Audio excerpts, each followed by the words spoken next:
Well, ladies and gentlemen, in this video, I thought it would be a good idea to go through some of these different bold predictions when it comes to conference realignment, 13 different predictions. I'll give my reaction to them. This article coming out just 2 days, or I guess 3 days ago, because it is the 4th. You can see July 1st is officially moving day for many of the college football programs. So that's the official transition. It's just symbolic. We already knew all the moves that were going to happen. The Big Ten getting bigger, the SEC getting bigger, and also the Big 12 getting bigger. But what is the potential future? Clemson and Florida State leave the ACC. I really don't think this is bold. You can see it says this could come as soon as the 2024 season ends or earlier. Still very likely happen this summer, possibly early to mid-July. I think it's like a waiting game. People are saying it's happening. Just wait. Possibly the next few weeks with Florida State kicking it off. But yes, this is still the expectation. Clemson and Florida State leaving the ACC. And the question is, where will they go, the Big Ten or the SEC? I've always said they would fit much better in the SEC based on what the SEC is trying to do. And also the Big Ten right now is bigger than the SEC. So it would make sense in terms of balancing the leagues for both Clemson and FSU to go to the SEC. Makes sense in terms of where the SEC is located, where they want to operate, staying within kind of that footprint of the Southeast. I know they took Oklahoma, Texas, maybe a little bit over into the center of the country, but still relatively in the same area. I would expect Clemson and FSU to be the next big dominoes, especially with FSU spearheading it, going to likely the SEC, maybe the Big Ten. But then at that point, the Big Ten just gets so much more bigger than the SEC, like 4 teams bigger. I don't know about that. The Big Ten and the SEC will covet North Carolina. Well, yeah, this is another thing. I really don't think this is bold. I think it's pretty well known that North Carolina, based on a combination of everything, they've had a really good football program in the last 4 or 5 years. They've resurrected it, and now it's respectable. They do have an extremely solid basketball program. They're a blue blood and also good academics. So North Carolina will be wanted. There have been a few different metrics that suggest in terms of realignment, North Carolina is actually the number 1 team in the ACC. Another interesting thing I wanted to talk about before we continue with this, just in general, when you look at the scope of college football and really the 4 conferences, it is considered a Power 4. You could also say it's a Power 2, and then you've got the next 2, and then you've got all the Group of 5 crap. The reason I would say that is because when you look at the Big Ten and the SEC, I would argue the SEC would be a 1A, the Big Ten would be a 1B, but it's very close. I mean, you could argue the Big Ten, if USC and Lincoln Riley are able to get it together fully with what Oregon is doing right now in recruiting, you also obviously have Ohio State, Michigan, Penn State. The Big Ten is right there with the SEC. If they got Clemson and FSU, the Big Ten, I think, would go in front of the SEC. But I would still say the SEC is a slight 1A right now going into 2024. The Big Ten would be 1B. And then when it comes to the ACC and the Big 12, the ACC has way better top-end teams like Clemson and FSU, their programs, what they've done in the past 10 years or so. The Big 12 is a lot more average in terms of the bottom to top. They're better than the ACC, but it's definitely a 2-2, and then all the Group of 5, Big 10 and SEC, and then the ACC and the Big 12. The question is, does the ACC lose Clemson and FSU, and if they do, they would go below the Big 12 for sure if that actually happens, but also possibly North Carolina, whether or not they leave. And then could that also, bring with North Carolina Duke for the rivalry with basketball? Untangling North Carolina from NC State and Duke won't be easy. The guess here is that all parties find a way to make it happen. Well, yeah, money's the number one motivator. If North Carolina is really wanted by both the Big Ten and the SEC, they're in an amazing spot, and they should not care at all about NC State or Duke. Now, untangling North Carolina from NC State's a little bit different because that's a state thing. They're both in the same state. There's rumors that, they have to be tied together. There's some type of obligation there. Duke is just the rivalry. So, honestly, if you're a conference, you would kind of want Duke and bring that rivalry into it. But unfortunately, when you look at college basketball versus college football is so much more meaningful in terms of revenue that might not be a motivating factor. And could we see North Carolina and Duke part ways? I mean, Duke, I think, would be wanted by the Big Ten. I think Duke would fit the Big Ten very well in terms of their basketball program, the academics. They were pretty good in football the last few years, but obviously they would be I mean, the conferences are turning into a disheveled mess, and it's only getting worse if more realignment happens from the ACC. But hypothetically, if you get 4 teams going to the SEC, maybe they also take, on top of FSU and Clemson, Louisville along with Miami. They head to the SEC, and then the Big Ten takes 2 teams like a Duke and a North Carolina. I know the Big Ten also would probably be interested in Miami because they want a team down in the state of Florida, but this is just all speculation. The SEC expands. Certainly, I would expect it. You can see it says the SEC doesn't necessarily need to expand to 18 or 20, but yeah, the league's going to strike back against the Big Ten. An extra prediction, don't rule out NC State and Kansas or Duke here to expand to 20. Well, I think Kansas is an unbelievable fit for the Big Ten, actually. And there were rumors back in 2021, after the initial Big 12 debacle where Oklahoma and Texas, it was announced they were leaving. It's finally official now starting this year, but it was like 3 years ago. That was the kickstart to realignment. There was the idea that maybe Kansas was wanted by the Big Ten based on their basketball prestige and everything like that. But obviously, Kansas's football program was historically bad, like so bad. They were the worst Power 5 team by far. And if you look at like the metrics the last 10 years, Kansas, even with the recent success that they've had, they are still by far, even below Vanderbilt, like the worst Power 5 team. The thing about Kansas that's interesting, they've improved so much in terms of college football. I think they've got the best offense in the Big 12 this year. They might make the playoff, honestly. People are sleeping on them. They're a real contender, and they just got a huge $300 million stadium renovation. They had a clown show of a stadium in 2021. The Big Ten wanted nothing to do with it.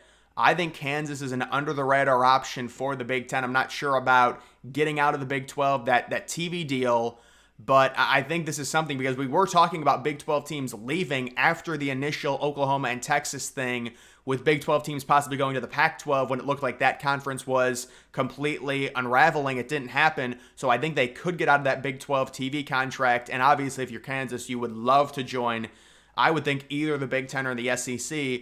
Obviously, if you're a fan of Kansas, I think it depends, because the Big 12 is better than both the SEC and the Big 10 in terms of basketball. But obviously, when it comes to football, Kansas is kind of on the rise right now, and they would get crushed in terms of their chances of like being in the playoff if they join the Big 10 or the SEC. The schedule will get so much more hard. Right now in the Big 12, there's really no top dog. It's not like there's crazy top-end talent. Kansas could win any game just because of the way that conference is structured right now. So I think Kansas is a real dark horse to possibly join the Big 10 or the SEC based on their football program and improving rapidly over the last 3 or 4 years. The Big Ten possibly also getting bigger. I'm not sure if these are bold predictions for this summer or like the next 3 or 4 summers. But you can see after Florida State and Clemson receive clarity on their lawsuit with the ACC, the Big Ten moves fast and adds these 2 programs into the conference. But that's not all. The conference also invites Georgia Tech and Miami and becomes a 22-team league.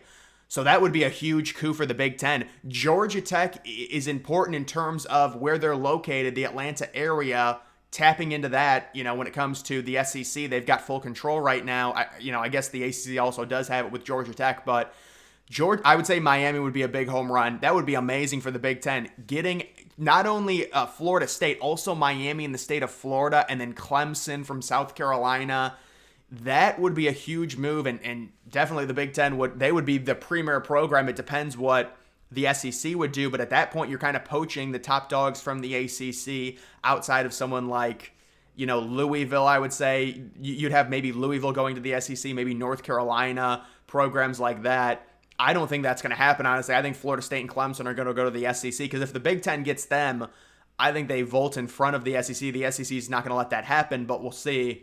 It all comes down to money, whether or not they want to do it. Keep an eye on Kansas. The Jayhawks could make sense in the Big Ten or the SEC, an improved football product. Yeah, so this is just what I talked about. I'm not going to repeat it. The ACC adds teams to replace departures. The ACC reportedly needs to stay at 15 teams to keep its TV deal intact with ESPN. Is that serious? Wow. If Florida State, Clemson, Virginia, North Carolina, Georgia Tech, and Miami leave, 4 teams, Miami, South Florida, East Carolina, and Tulane, maybe UTSA. Yeah, see, that's something I disagree with. I think they would want a West Coast team because of the addition of Stanford and California. So I think they'd go after at least San Diego State, maybe also Boise State, although Boise State is unattractive. If they had to add 4 more teams, I think 2 of them are from like the western side of the United States, so it would be San Diego State and probably UNLV, or maybe they go after, one of the Big 12 leftovers. Maybe it would be Oregon State, because I know they might be a little bit more attractive than Washington State, but East Carolina, I don't see them, picking up East Carolina. Tulane would be interesting. I mean, Tulane's had a decent football program recently. UTSA, I don't know. I think for sure they would go after Memphis and South Florida. Absolutely, they'd go after Memphis and South Florida if they needed to remain at 15 teams to keep their TV deal. But staying at 15 teams won't be easy because the Big 12 explores expansion. Well, they have been exploring expansion recently. You can see they've been showing interest in Louisville, Virginia Tech, and NC State from the ACC, and Boise State, South Florida, Tulane, Fresno State, San Diego State, UConn, and Memphis from the group of 5 for its last few expansion spots, maybe hinting at going from 16 teams to 20 teams with, and this is the prediction, NC State, Louisville, Virginia Tech. And that does make sense, to be honest. Those seem like solid Big 12 programs. NC State this year should be pretty good. They've had a decent football program. They've kind of stabilized themselves. They've been helped by how weak the ACC has been, don't get me wrong. Louisville's another program. They obviously had a very high 4 or 5 years ago, and recently they've kind of come back. They had a nice season last year. Virginia Tech, they've struggled recently, but they're going to be good this year. They've got a very nice football tradition there. So those would be 3 teams, very realistic, very solid for the Big 12. I think their top hope is they get Miami. That's very likely not going to happen unless the ACC completely self-destructs. That shouldn't happen. Miami should have a spot in the Big 10 or the SEC, but probably the Big 10.